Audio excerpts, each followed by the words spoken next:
Good afternoon, everybody. My name is Conrad Page. I am the Associate Director of Growth at Field Trip Health. And today I'm really excited to create a discussion around psychedelics and some tips to understand, how to work with psychedelics for mental health and growth. Today I'm excited to welcome Dr. Michael Dow.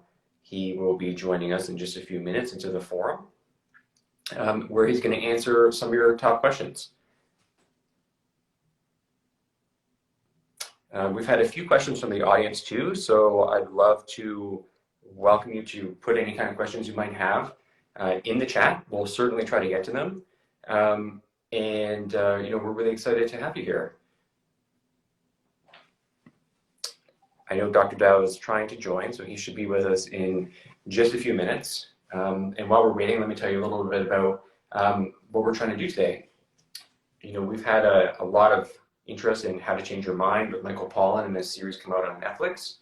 And so today we really wanted to kind of open up some resources and make our experts at Field Trip Health available to you as we understand what's it like to work with psychedelics. What's out there, and we really wanted to focus on like 5 key things to know before you start working with the medicine. So let's see what's happening here.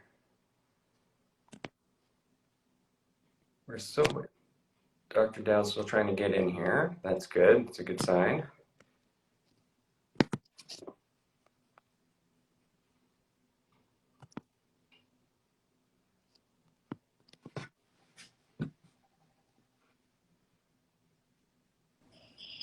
There we go. There we go. Hey.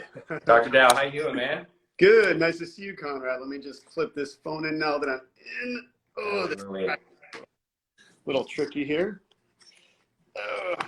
There we go. All right. Sorry, my button was froze. I kept pressing the button, request to join. It didn't work, but synchronicity. Now we're here. I'm broadcasting from the Field Trip Clinic here in Santa Monica from one of our treatment rooms. Nice. Thank you so much. Thanks for joining us today. I was just trying to prime the audience a little bit, tell them a little bit about what we're going to talk about today. And I'd certainly like to welcome you to the forum, Dr. Dow. I'd like to introduce you as a psychotherapist out of our LA clinic. Aside from being a part of our team, you are really known as America's go-to doctor. You've hosted many shows on like TLC, VH1, Logo, Investigation Discovery, E! And you're part of Dr. Oz's core team of experts. So it's just so great to have you as part of our team at Field Trip. Love always chatting with you, and thank you so much for taking the time today to engage with our audience and understand a little bit around 5 key things that we need to know before you start working with psychedelic medicine. Yes, the pleasure is all mine. I was just talking to our incredible nurse practitioner, clinic manager, May here, and we were just discussing that until you have done this work, there are so many questions that people have, because it is unlike any other treatment out there, and in my opinion, one of the most profound, the most effective, and people have a lot of questions, so I'm just really happy to be here. Awesome. So why don't we get started? We're talking about 5 things that you want to know before you start working with psychedelic medicine. So why don't you tell me what's the first thing on your list? Oh, yes. So there are so many things that we need to be aware of. So I think we often talk about set and setting. So I just want to, one of the best parts is these beautiful rooms. So I'm just going to do a little pan here. You can kind of see how Field Trip has optimized the setting, right? So when we talk about set and setting, we're talking about the mindset, but also the setting. So this is this incredible zero gravity lounger. You can see that there are noise canceling headphones, and then we have a little basket of different types of blankets. So, this is one of the most important questions. So you're going to be in this beautiful room. I'm just going to do a full pan so you can kind of see like a lot of greenery, a lot of images from nature, and all of the, in a recent article, somebody said Field Trip looks a lot like a really luxurious resort, or like a Soho house. And I had a patient who recently said, oh, wow, this feels a lot more like a spa than a doctor's office. So from the moment you walk into our waiting room and check in in our reception area, you're going to notice that everything is designed like this plant over my shoulder, like all of the soothing colors and a lot of the fractals and these geometric shapes that a lot of people have during this psychedelic experience. You should know that you're in very good hands. And I know that our co-founders, when they were building Field Trip, they were really called to do this work. And they said, you know, everyone was saying you've got to build spaces to do psychedelic assisted psychotherapy. Because if you can imagine, this is not an ordinary practice where you come in for a med consult with your psychiatrist for 20 minutes or a 50-minute session, you're in and out.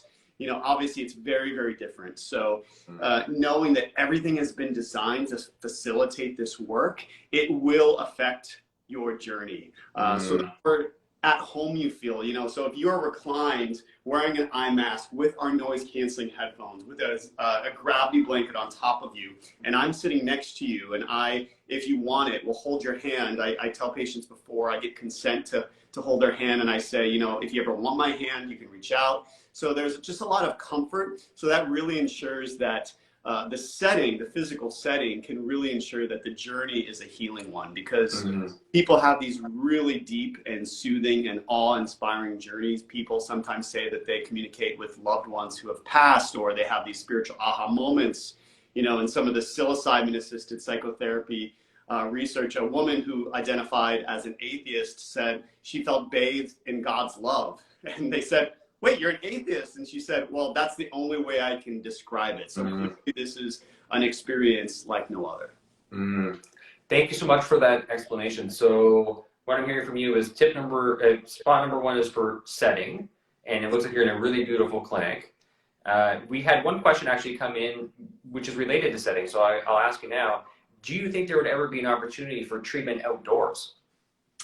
You know, what's really interesting, our Field Trip Amsterdam clinic is already doing psilocybin-assisted psychotherapy, and in the Netherlands, they were talking about, you know, should we do? There are different licenses. You know, obviously international laws are different.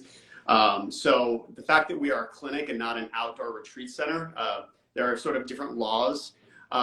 I really like nature, but I think one way that we sort of integrate nature. You know, I think a retreat model is something that we have. I know that I personally discussed with our co-founder. But for the time being, you know, I think it, from a legal point of view, having these enclosed spaces that are safe, and, you know, the door is locked per American laws, you know, because we keep the medicine on site. So it's sort of a double lock system where there's a doorbell when you get in, and the medicine is kept in a separate locked room.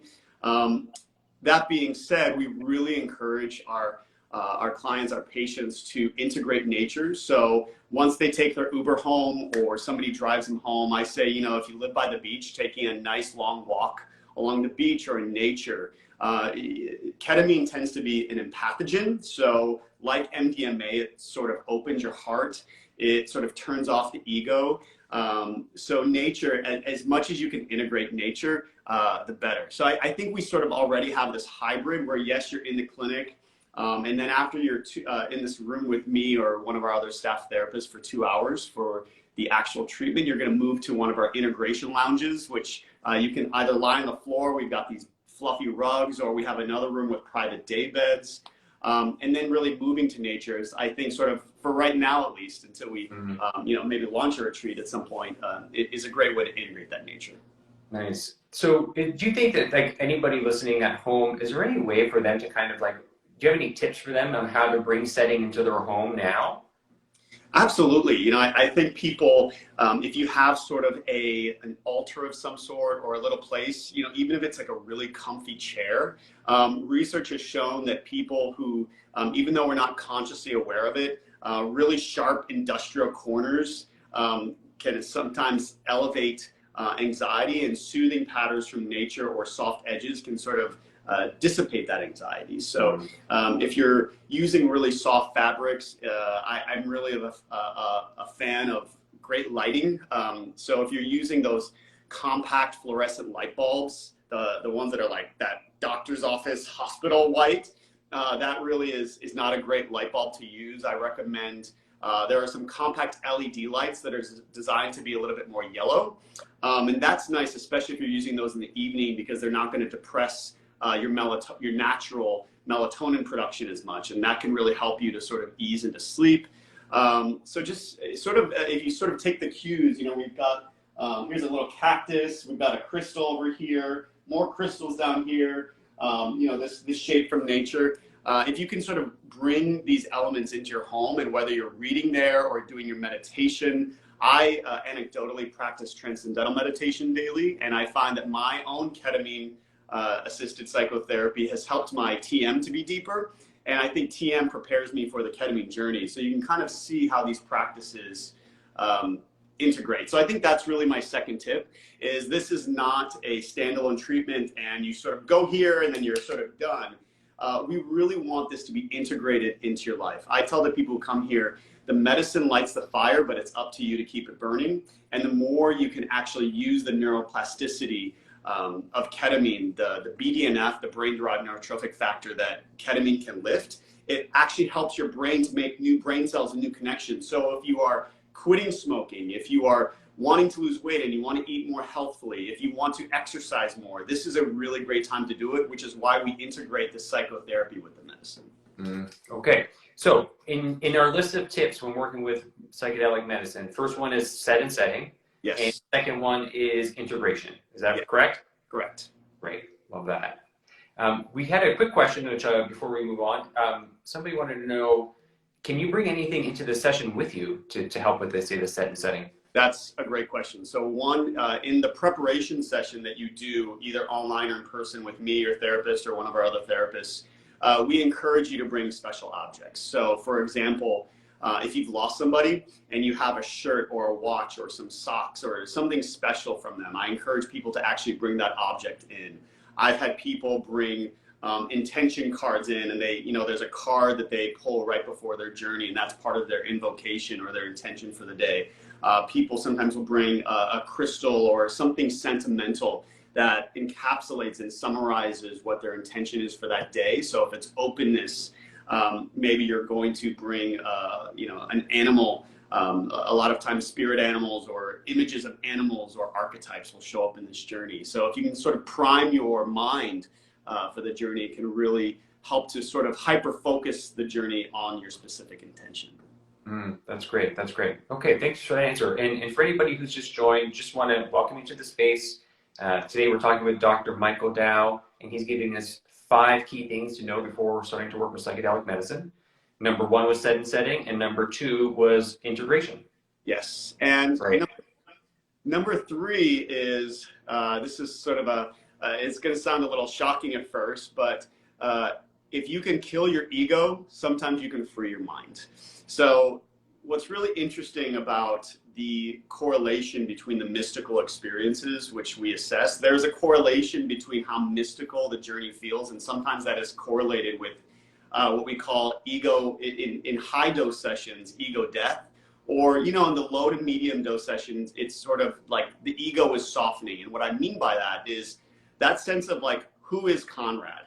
How old is he? What does he look like? What does he do? How do you move about the world? All of those things sort of fade away, and then what comes forth is what we see in a lot of the psychedelic research, which is a feeling that all is one, that all living beings are connected, of being a single point of consciousness, that this is the ultimate reality, that love is all there is, and love is the most important thing. Those concepts, those feelings, those experiences, when you think about how spiritual this work can be, how many of your negative thoughts from a cognitive behavioral therapy point of view, right? Like pessimistic, catastrophic thinking, polarized black or white thinking, personalization, where every experience you go back to yourself and say, oh, that means that this person doesn't like me. What's wrong with me, right? How many of those thoughts, I would say all of them, aren't they rooted in the ego? Aren't they rooted in the separateness between, oh, you don't like me, I'm not good enough, or catastrophic thinking? Catastrophic thinking, it's not about other people usually, it's about yourself, right? Like what happens if something happens to me or my family? People usually don't have catastrophic thinking as much about other people. So really a lot of those negative thoughts are rooted in the ego. So when you can have this incredible expansive sense of what happens, and from a research point of view, what is happening in your brain is there's something called the default mode network. Now, as the name implies, this is what your brain defaults to whenever you're not doing a task, right? So if you're working really hard on a spreadsheet, your brain is, in a brain scan would look one way, but then when you're sort of at rest and not doing anything, it defaults to this default mode network. But it's also sort of where the self is housed, right? So this me. So you can also see how the default mode network is associated with somebody who has a very overactive ego, right? Not a sense of connectivity and that interpersonal connection. And we also know that people who have depression and anxiety tend to have an overactive default mode network. We know that loneliness is associated with an overactive default mode network. So by having this experience with the medicine, instantly shut off your default mode network. You can get there without the medicine, but I tell people, it's sort of like, imagine practicing meditation for 10,000 hours. It's going to be like that in one session. So you kind of get this experience of that enhanced connectivity and what it is like to be connected to all living beings. And that sometimes makes these profound shifts in depression, anxiety, PTSD, OCD, eating disorders, all of the things that we know research supports ketamine is profoundly effective for, in how you go about your daily life. So that is why sometimes it's good to have a little bit of ego death. Yeah, love that. Okay, ego is a pretty complicated area, it sounds like. Yes, there is. Awesome. So as we run down the list, set and setting is number one for things you need to know before working with psychedelic medicine. Number two is integration. Number three is be prepared to kind of free your mind and kill your ego. Yes. Correct. What's number four? Number four, I think, is just how spiritual this program and this ketamine-assisted psychotherapy can be. So I think one of the most surprising things that people need to know is just how personalized our program is. So it's personalized from a medical POV and also a psychological, spiritual POV. So our doses range. So unlike the IV clinics that sort of, I'm going to use my hands to do a little graph here. So we at Field Trip are using intramuscular ketamine. So that means that you are getting all of the medicine in, usually in session one, we're going to deliver it over 2 shots to sort of ease you in. But then after the first session, we're going to give you all the medicine in one quick, tiny needle, very painless. And you sort of have this journey. So you kind of go like this, right?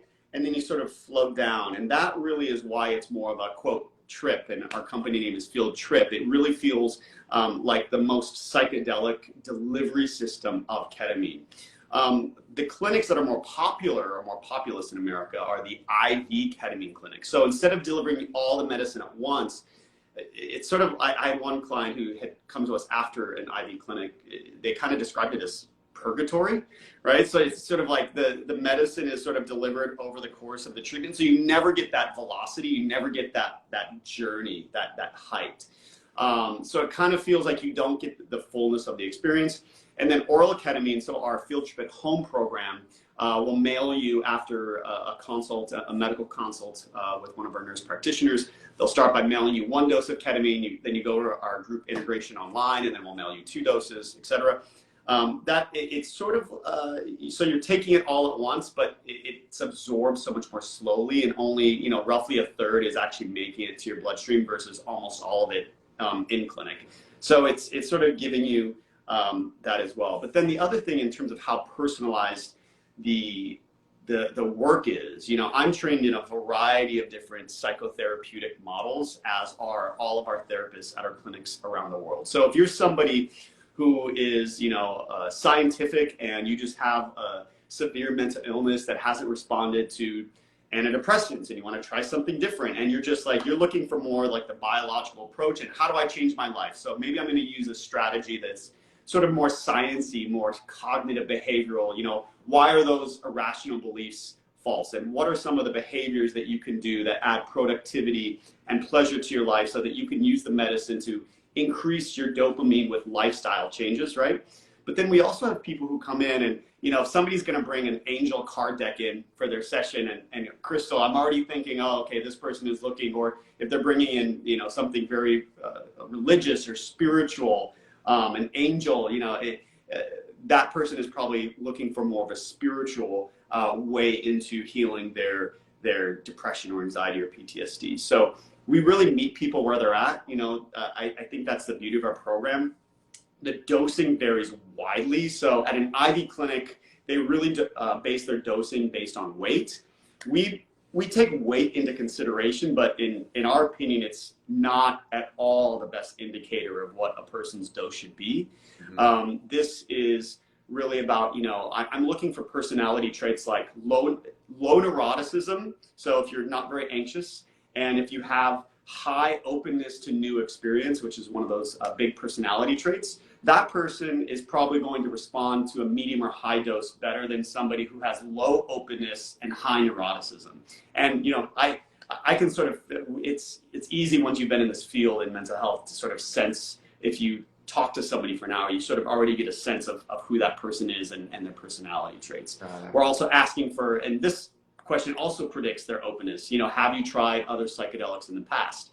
So people with high openness tend to be those people who take more risks, and you know, they've tried psilocybin in college or something. And mm-hmm. if they say we've had all good experiences, then I'm going to say to that person, well, okay, then, you know, we're going to have a conversation with the nurse practitioner, with me, with the client, and maybe we can go a little higher or lower depending on the person. Got it. It's really interesting just how personalized this work can be, and we are really helping.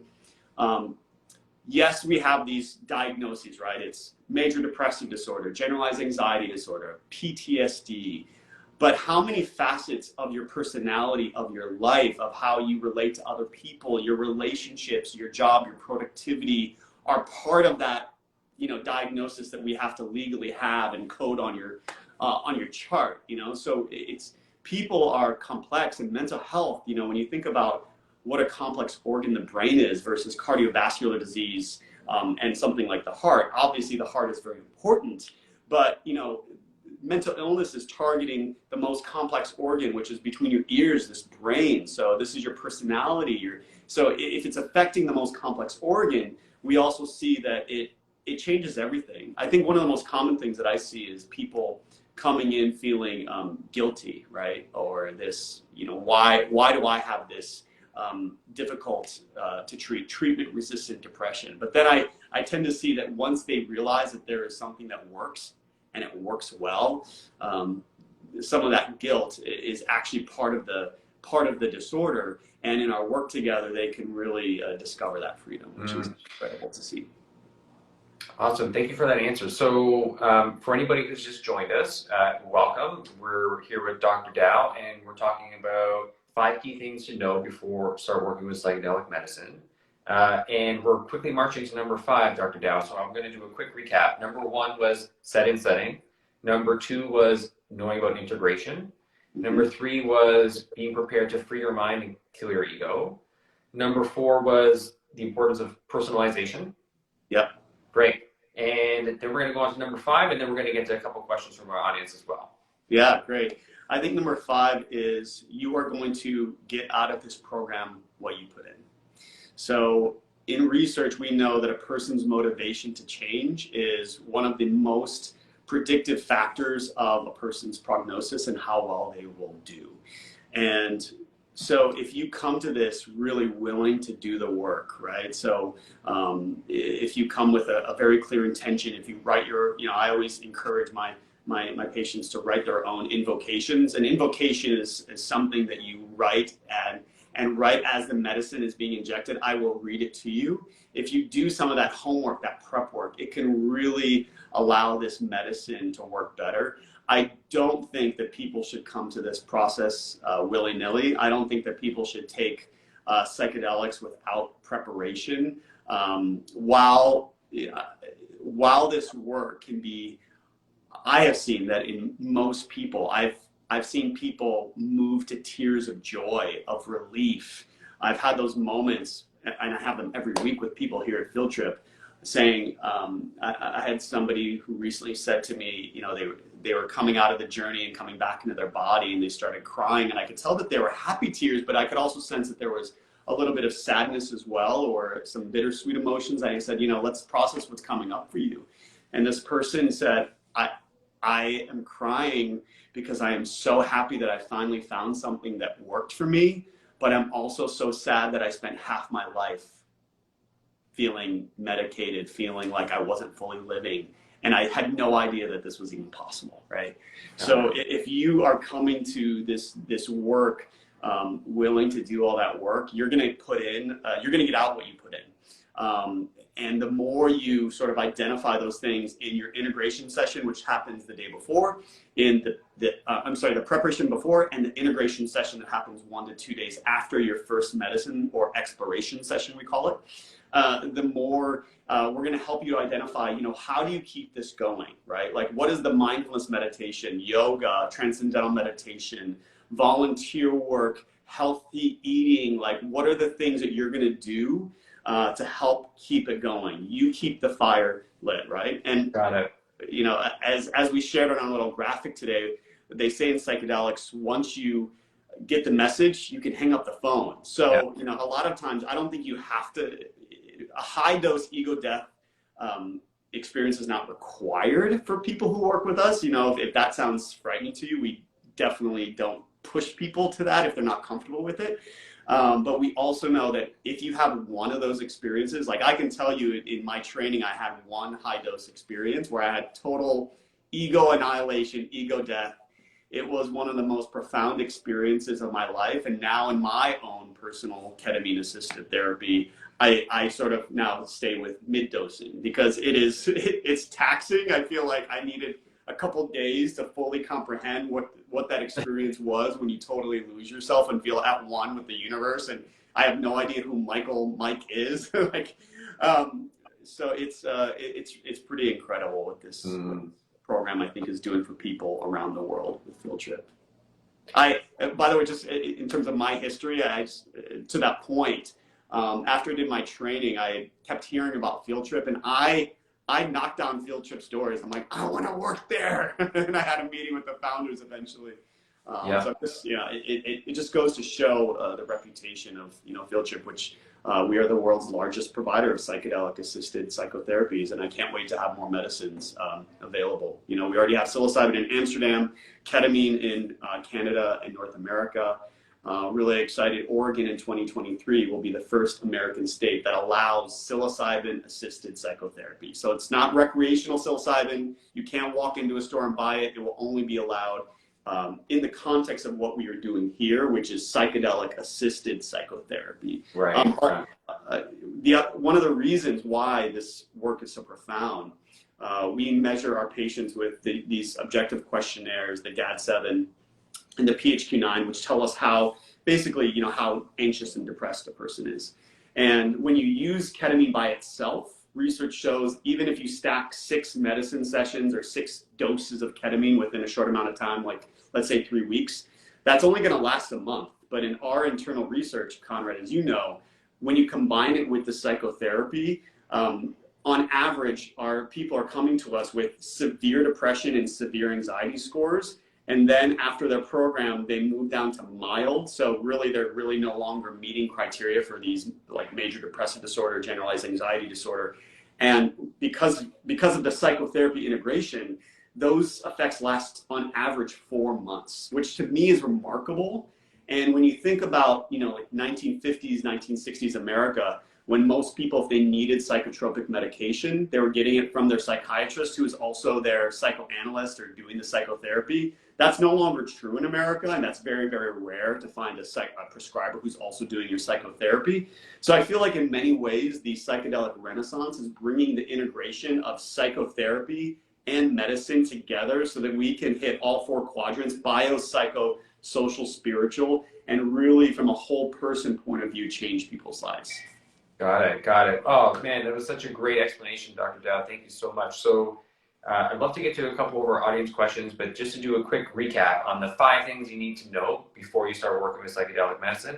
We've got set and setting, we've got integration, we have be prepared to free your mind and kill your ego as number 3. Number 4 is about personalization, and number 5 is you get out of it what you put into it. Yeah, that's a great list. So let's get to a few questions.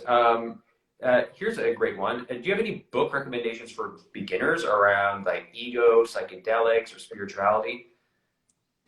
Oh gosh, yes. Well, there's a great book coming out in 2023 called The Ketamine Breakthrough that I wrote with our co-founder, Rona Levy. The Ketamine Papers is great for any professionals who are wanting to do this work.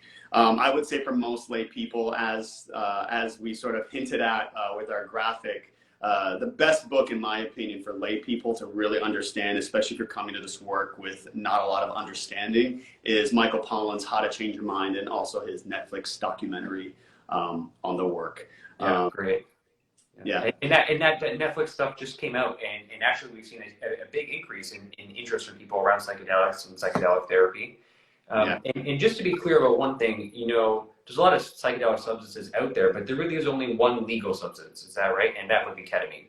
That's correct. So in the United States in 2022, this will be different in 2023, but ketamine is currently the only psychedelic. There are I can explain some of the loopholes in a second, but it is the only medicine. And while it's not a quote classical psychedelics, the classical psychedelics are targeting the serotonin receptor. So those include LSD, psilocybin, ayahuasca. Ketamine, on the other hand, is targeting the most abundant excitatory neurotransmitter in the brain, glutamate. That being said, there are downstream effects where, because it is such, glutamate sort of like it's been called like the juice of the brain. It sort of allows your brain to just work, and it sort of pumps it up. So in a way, some of these downstream effects, it leads to improvements in sort of boosts in dopamine, serotonin, and GABA, which would be the three neurotransmitters that, let's say, Wellbutrin and stimulants improve, SSRIs target, and benzos target. And you're sort of getting all three of those boosts with this one medicine. But at medium to high doses, ketamine actually functions as a psychedelic, and it is quite similar to some of the psychedelic states. So unless you are part of a religious organization, there are religious organizations that, because of the religious laws in the US, you can legally partake in ayahuasca, but unless you're part of that religious organization, in terms of the healthcare system in the US, in 2022, ketamine is the only legal psychedelic. In 2023, if you're in the state of Oregon, ketamine, and now we've added psilocybin. I think my prediction is in most states, especially California, some of the states that are typically a little bit more on the forefront, I think we're probably going to have in the next 5 years MDMA and psilocybin in states like California is our prediction, but more will be revealed soon. Nice. We had another question just saying on ketamine, is there any contraindication for people with histamine or mast cell issues and ketamine? So we tend to find that people with any sort of mast cell, autoimmunity, cancer, it tends to work really well. It is sort of a case-by-case basis. The main contraindications for ketamine, the nice thing about ketamine versus some of the classical psychedelics, some of the classical psychedelics you cannot mix with typical American psychotropic Western medicine SSRIs, but ketamine works and mixes really nicely. Oh, hi, Caitlin. Saw my friend there. So it's interesting that, first of all, you can mix it. The main contraindications, because ketamine leads to a rapid increase of dopamine that's visible within minutes or hours of your first session.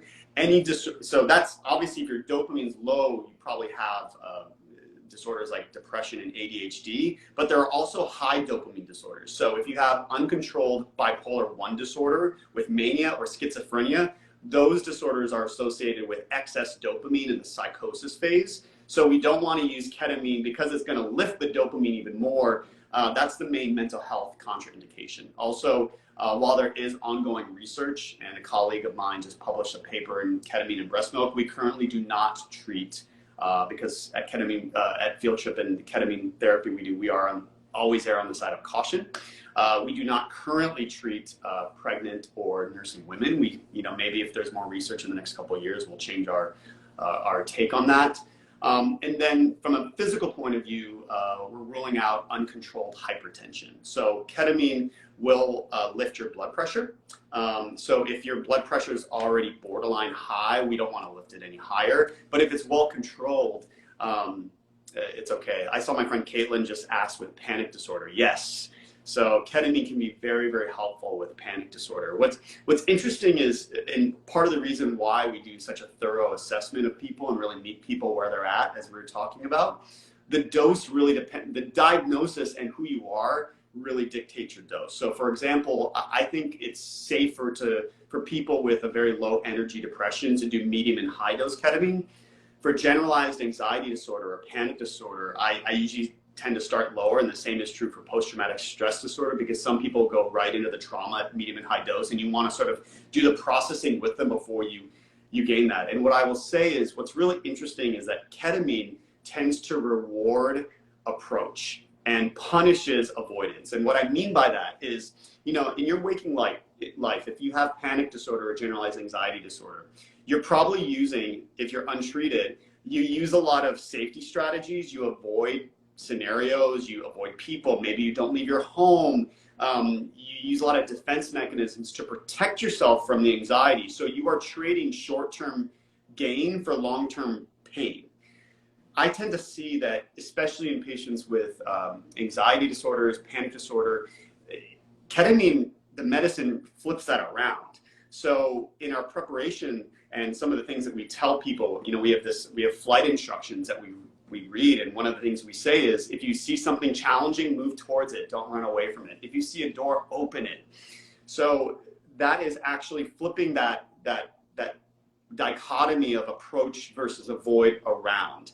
So the medicine space and the medicine itself, and we see this with all psychedelics, if you start to run away and avoid, and something feels unknown, dark, scary for a moment, and if you sort of try to run away from that or oppress it, the medicine actually sort of punishes you, and it feels a little bit scarier. But the more you sort of move towards it, the more the medicine is saying, it's sort of like a gentle mother saying, oh, good job, you did well. And then the monster will turn into an angel, right? So I've actually heard those actual images for some people with anxiety disorders. So if you kind of, even in standard psychotherapy, if a patient doesn't want to change or give up his or her defenses, it's very easy not to change. The great thing about the medicine, sometimes the medicine doesn't give you a choice. And that is why sometimes for anxiety, it can be profoundly more effective than targeting symptoms.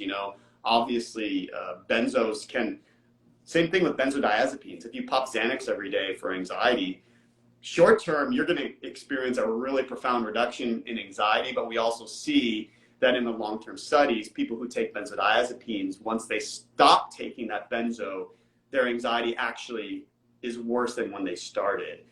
So that's one of the reasons why I really think this medicine is profound, because it is incredible that people can actually feel better, and when you can start and you can also stop easily, right? So it's not, people don't have, like benzodiazepines, they're not going to, if they stop our program, it's not going to come back times two. It's actually, our maintenance dosing, as we said, our patients on average, Yep, Caitlin, you notice that, exactly. Most people do.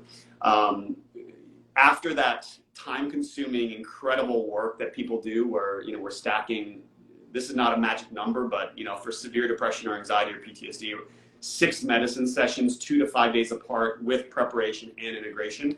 After that very life-transforming experience and protocol, then a lot of times just one maintenance session, one medicine session every 4 months indefinitely can actually keep the depression or anxiety away. So imagine that, daily medication versus one dose every 4 months once you reach maintenance phase. Nice. It's just remarkable. I mean, for quality of life and just people, it changes people's lives, because we also don't have the side effects. Ketamine does not have, probably the 3 main side effects of SSRIs: weight gain, sexual side effects, and sort of this emotional blunting, this numbing effect. Ketamine does not numb you, it sort of wakes you up. It sort of helps you to be your fullest, most truest self. The sexual side effects, we don't see. Weight gain, we don't see. I think if anything, people tend to have improvements in my just anecdotal experience in the people that I've treated, weight loss, and if there is any overeating, that tends to be associated with depression, and sexual function tends to be better, if anything, with that lift of dopamine. Great. We're getting some shout outs from John Frost saying he just finished 6 sessions and the effects have been incredibly profound. It's changed his life. Awesome, John. Love to hear that. Somebody from Corey said it's a lifesaver. He's out of Vancouver. I know Corey. Hey, man. And to be honest, I've had the opportunity to speak with many clients, and I've heard like just amazing feedback on the work that they're doing with their professionals at Field Trip, and the amount of work they've been able to do with the aid of the medicine. It's a really amazing thing. And we have another even comment from Simply Live Now. It saved my life after PTSD. So that's amazing. We love that. And PTSD, anxiety, and treatment-resistant depression are 3 main indications that we work with. Is that correct? Correct. Great. There's also a lot of secondary physical symptoms or syndromes or diagnoses that sometimes have this comorbid mental health component. And we're, at least at the Santa Monica Clinic, I know we are seeing a lot more of those. So PCOS, Lyme disease, autoimmune disorders, chronic fatigue syndrome, terminal cancer, early stage cancer, right? So obviously if you get a cancer diagnosis, there's, I think, always anxiety. If you're a human being, if you have an autoimmune reaction to something, whether it's your thyroid or rheumatoid arthritis, we also know that there's this component of stress, right? Stress, this trifecta of having genetic loading for autoimmunity, having intestinal permeability, but oftentimes it's the third leg. It's that stress that causes the intestinal permeability, and then we see autoimmunity. Autoimmunity is rising rapidly in the Western world, and I think it's probably mostly, there's other factors like pollution, but I think stress is probably the number 1 factor. So if you can change your relationship to stress, we also see, obviously there's also a mental health diagnosis. There's also some research around, and I've seen really terrific results, OCD and eating disorders as well. Yeah, actually, I was just going to ask about OCD, eating disorders, migraines, pain management, alcoholism. That's actually all we received all those type of questions in today's chat. So how do you feel about some of those? Yeah, so I think addiction is the most interesting because to use a medicine to treat addiction to drugs or alcohol. A lot of people don't know that Bill W., the founder of AA, underwent LSD-assisted psychotherapy, and at one point was going to integrate that into AA. So, isn't it funny that even the founder, I'm not saying that all people in AA need to go through psychedelic-assisted psychotherapy. It's certainly personalized, but we certainly have seen, in what I have seen in the people that I have treated, is alcohol use disorder. It can be a really effective treatment. Listen, it's not if somebody has life-threatening addiction, outpatient psychedelic assisted psychotherapy is probably not the only thing that person needs. So that person, if they're on the brink of death, is probably going to need an inpatient stay. That being said, especially for alcoholism, alcohol use disorder, a lot of people, ironically, the 2 drugs that are legal in the US, alcohol and nicotine, tend to, in my opinion, listen, every medicine, every drug has risks and benefits. In my opinion, the risk versus benefit of psychedelics is the risk is higher. The benefit is higher, the risk is lower when we look at, just how toxic alcohol and cigarettes can be. So, do I think that we should just, take ketamine every weekend? Absolutely not. But in this safe setting where we're optimizing setting where you're licensed healthcare professionals, multiple, not just one, right, but there are multiple, our medical staff, our mental health staff, we're wrapping around you to really make sure that you're physically safe and having the psychological transformations that people need. So I think it's just a remarkable program. That's amazing background. The work that we're doing at Field Trip is just totally special stuff. I've had the pleasure to talk to clients who share that sentiment and have had just life-saving changes. I have just a few more questions for you before we wrap up our time that's come in from the community. The first is, can you explain the difference between ketamine and psilocybin? Yes, great question. So psilocybin, the active ingredient in magic mushrooms, versus ketamine, which was synthesized in Detroit, bad at math, but around 60 years ago. Ketamine was designed as anesthesia originally, so in much higher doses. Ketamine is a very safe anesthetic. If you're a kid in an ER, my husband's an ER doctor, and he gives ketamine to kids all the time for sedation, anesthesia, if you need something done real quick in the ER. Very, very safe, right? The doses that we use are much lower than what its original purpose was. And since around 2000, so about the past 20 years, they started to discover, oh, this is so weird. People feel a lot better after anesthesia and ketamine. And then they, of course, started to do studies. And now we found this, what we have now in 2022, ketamine-assisted psychotherapy. So there are some differences between psilocybin and ketamine, and there are some similarities. So I would say that the main difference is both psilocybin and ketamine deactivate the default mode network, which we talked about, right? So that sense of like self, what the brain defaults to, that tends to be overactive in people who are lonely, who ruminate. We tend to see a lot of rumination, paralysis by analysis. So if you have that thinking style, you may have an overactive default mode network. Psilocybin and ketamine both deactivate that. So that is similar. If you've ever seen one of these, if you're a psychonaut or if you're keeping up to date on the research, you've probably seen one of these papers where there's like a brain scan and you see all the connections. So the enhanced connectivity, psilocybin will give you that, ketamine will give you that. Now some of the differences. Psilocybin, we're working on this at Field Trip, our research arm. One of the main benefits, I think, for most people, just for cost and feasibility, if you're a working parent or working 80 hours a week, our psilocybin-assisted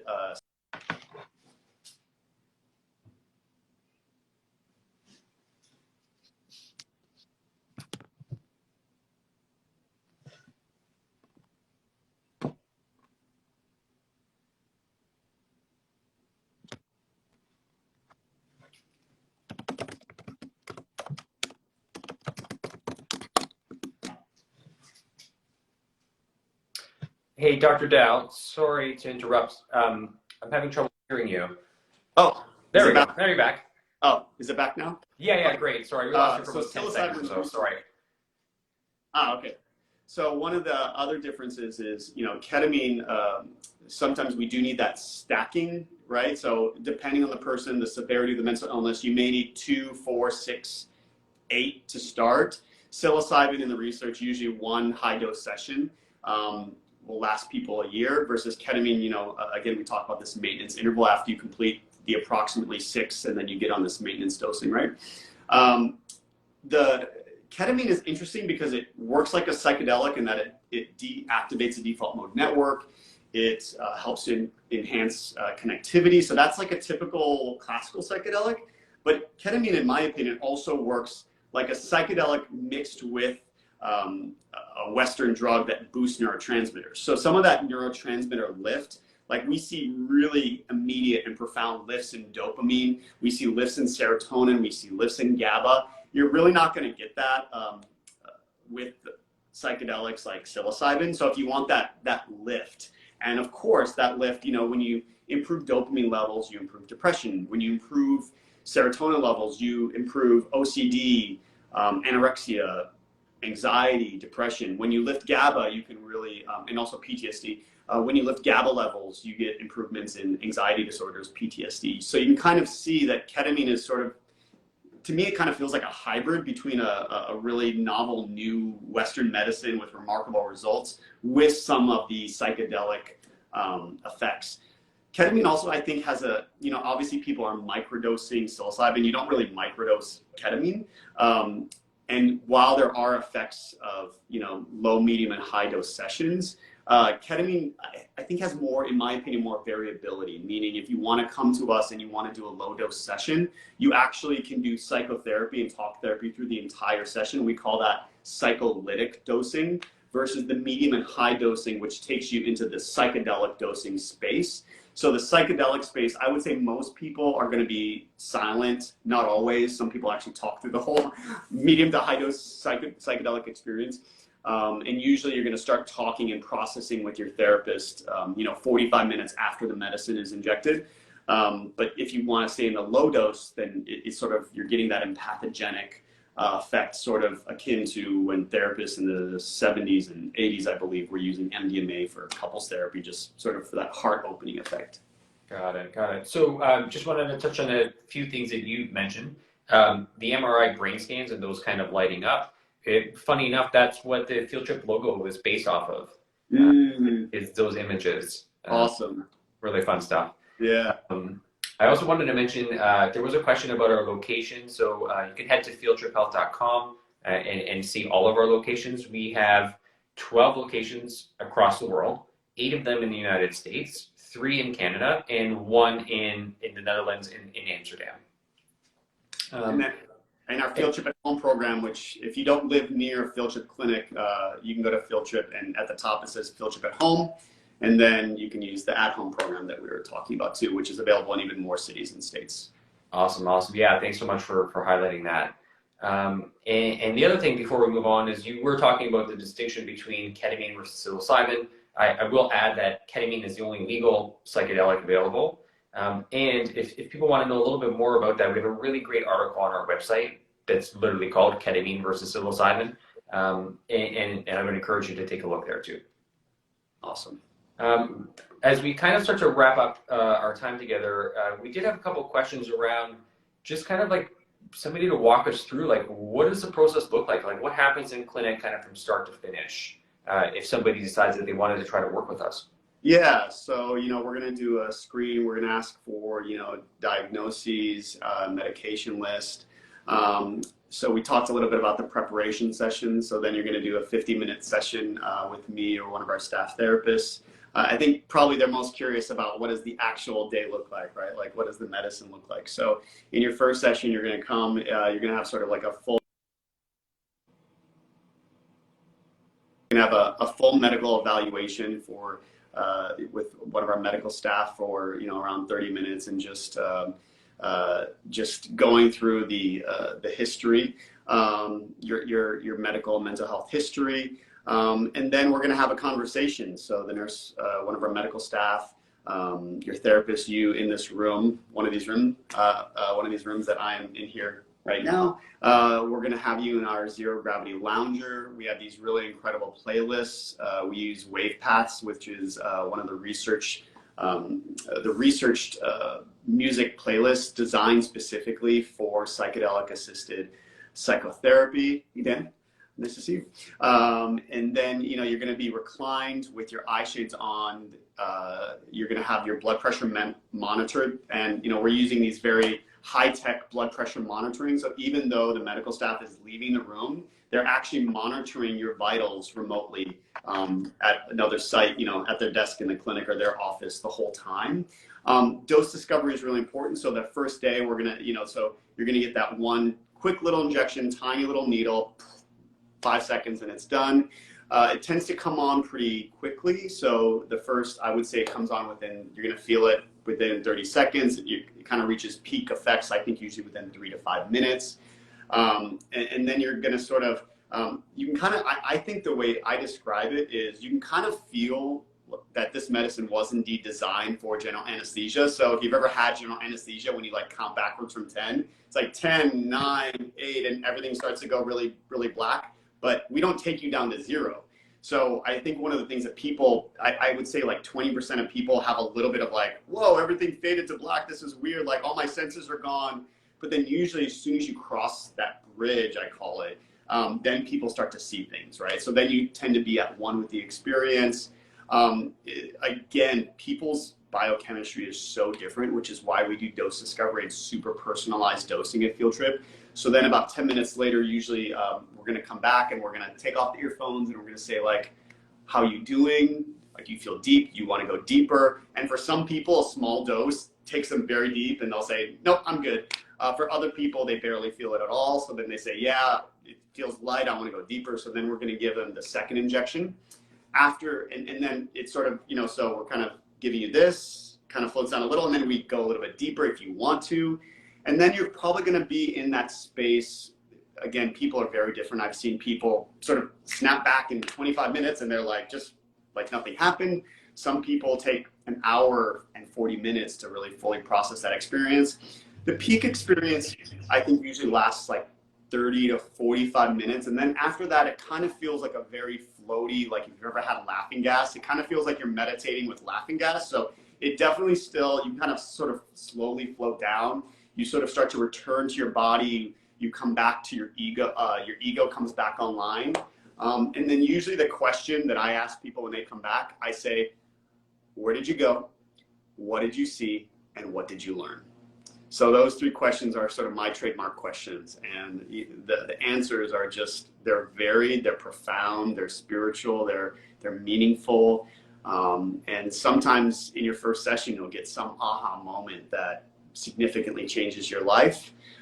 Sometimes, especially if we're doing very conservative dosing in the first session, you're not going to have that, and you're not going to get that profound spiritual experience until session 3, because we're sort of very carefully, especially if there's trauma or anxiety, we're going to be nudging you to that experience. But, if you come to us with treatment-resistant depression and you've had positive experiences with psychedelics, then we may go higher the first time. So it's great. So there's a lot of kind of autonomy and control for your clients along the way as you incrementally go deeper.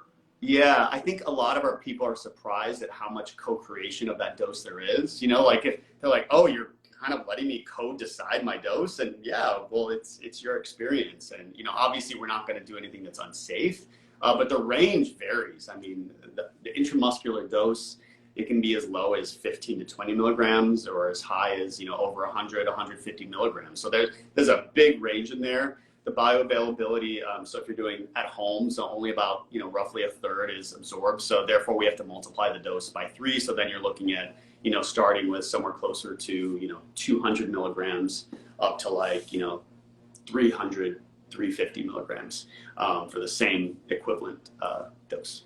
Great. Oh, I see a comment coming in from Corey saying Field Trip handed him autonomy on a golden platter. So that's great feedback, Corey. Thanks for sharing. So if somebody's interested in working with Field Trip, they can head to our website.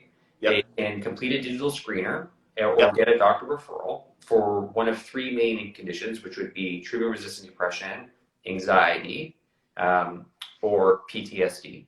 Yep. And if it's something else, fill out the form, and it's a case-by-case basis. So if you're wondering, just fill out the form and we can really help. Absolutely. Yeah, you've touched on a few other areas that are really helpful. When somebody is approved for treatment, they would book their first intention setting session. Yep. Where you consult with medical team to decide what we're going to try to work on. Is that right? Yep. And then you're also going to be assigned a therapist. So then you're going to do like a full 50-minute preparation session with that therapist, where they're going to really go over what to expect. The list of rules, like we don't want you doing other psychedelics the week of the treatment. No driving the day of treatment, just some of the basics, but then also that really deep intention, like what is it that you want? How do you need to change your life? Right, nice, love that. So once those intentions are established, then people go into their exploration sessions, which is where the ketamine or the medicine is introduced. Correct. And they will cycle between exploration sessions and integration sessions. Correct. So usually it's preparation session, your first medicine session, the day after your first integration session, then your next medicine session, then another integration session, and then we move to a 2-to-1 ratio. So then medicine session, integration, medicine, integration. So you're looking at, approximately, 6, what is that? Is that 10 or 11? 10 or 11 sessions total of some medicine with therapy, right? So a lot of the therapy happens in the room with the medicine, but some happens before and after. And it's really, when you can pull and thread the needle and connect all these dots, processing what came up. If you've ever done, if anyone's worked with a Jungian therapist that, tend to look at your dreams and you write down your dreams, and then you bring those dream journals in for interpretation and to process. It's sort of like that, but you're dreaming in the room with your therapist watching you, which is very good. But like dreaming, if sometimes, especially in the medium to high dosing, if you don't talk about or journal, we give people a journal too, and they can move to our integration lounge after the 2-hour session in this treatment room. If you don't write it down or talk about it, sort of like a dream, it's like you can forget it. And that's some of the best stuff, which is why the therapy piece really, when you start to thread all of these together and stitch them together, it ends up being just this remarkable work. Nice, love that, love that. So after all those exploration sessions, people go through integration work, and then they typically are kind of concluded their program. Yes, and then it's time for maintenance. So then what we will do is, I typically stay very close to people, and the best predictor of your maintenance interval, yes, usually the more severe, the closer the maintenance sessions need to be. But I usually say, like, let's just keep an eye on your mood. So we can use some of these standardized assessments, or we can just say, watch your mood. And if you leave our program and your mood went from, like, on a scale of 1 to 10, with 10 being the best, if your mood went from a 3 to a 9.5, once you're starting to notice, like, 60, 120, 160 days later, once you start to feel the mood coming down, then you do a maintenance session, right? And you want to catch it. What you don't want to do is just, like, wait 8 months until it goes back down to a 3, because then sometimes we have to start over. So I would say the most effective maintenance dosing is when you find, like, the mood is dipping a little, but it hasn't returned all the way back to baseline. We want to just sort of, like, spur the fires a little bit, right? So we just keep it high in that way. Right, got it. So we're going to conclude our time together, but there is one more question I want to get to, because I think it's a really interesting one. It comes from Caitlin. So she says, at times, can it make anxiety worse, like open things up, which might be a barrier for people to start to think about working with field trip or with psychedelic medicine. So what's your response to that? Anytime you talk about your experience and put down the avoidance and approach, it may actually be, I wouldn't say hard, but maybe challenging, right? It may be easier for the short term to just keep everything bottled up.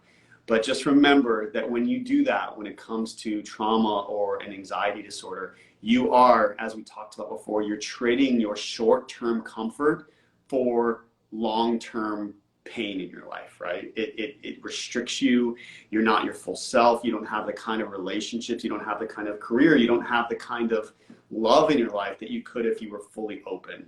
So while, yes, it may be, and sometimes it's, feeling like you're taking 2 steps forward and 1 step back, because then we are opening Pandora's box. But if you have the will, the desire, the passion, the courage to have somebody like me walk by your side through this journey, it will be worth it in the end. Got it. Yes, sometimes it is a little bit of, okay, well, this feels less comfortable than me just staying closed off, right? Like if I'm working with somebody with agoraphobia, the first time I take them outside of their house, it's going to be, whoa, this doesn't feel quite as nice. But when you get to the end and that person can leave their house every day, their life is better. The same thing is true for anxiety disorders. So yes, while it may bring up some feelings that are new, novel, foreign, when you get to the end, it will be well worth it, because you'll be living a life that is fully lived. Yeah, that's a beautiful answer, Dr. Dow. I love that.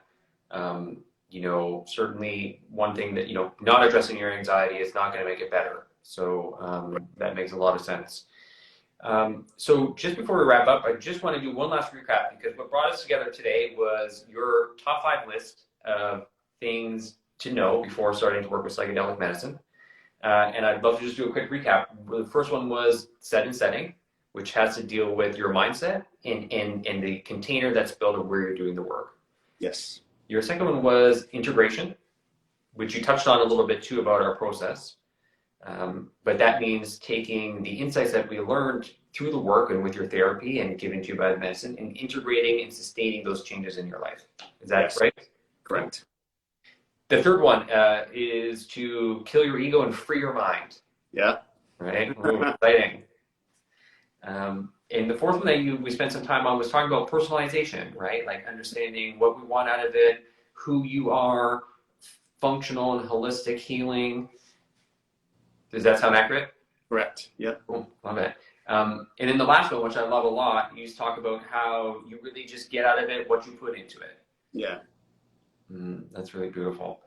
And you gave us lots of great tips along the way. I really like that paralysis by analysis that you talked about. Yeah. Your book recommendations was really, really helpful. All the insights that you shared with us today around what it's like in the room, what it's like working with all these people, the liberation and freedom and gratitude that you get to kind of experience every day with your clients. It's such amazing work that you're doing, and we're so grateful to have you with Field Trip and to take some time today to represent what working with ketamine is like and what Field Trip can do with people. And thank you so much, Dr. Dow. We're so excited to do more of these sessions with you. Me too. Thank you, Conrad. Thank you, everybody. I'm the lucky one to be able to do this work. So thank you. Ditto. I feel super grateful every day to be in this space and to connect with clients and try to heal the world as best we can. I hope so. It's beautiful. So with that, I'd like to thank all participants. Thank you very much for joining us today, learning a little bit about psychedelic medicine. Can't wait to keep this conversation going. Dr. Dow, thanks again for all your time. Macy, thank you for your technical support. Lots of love, everyone.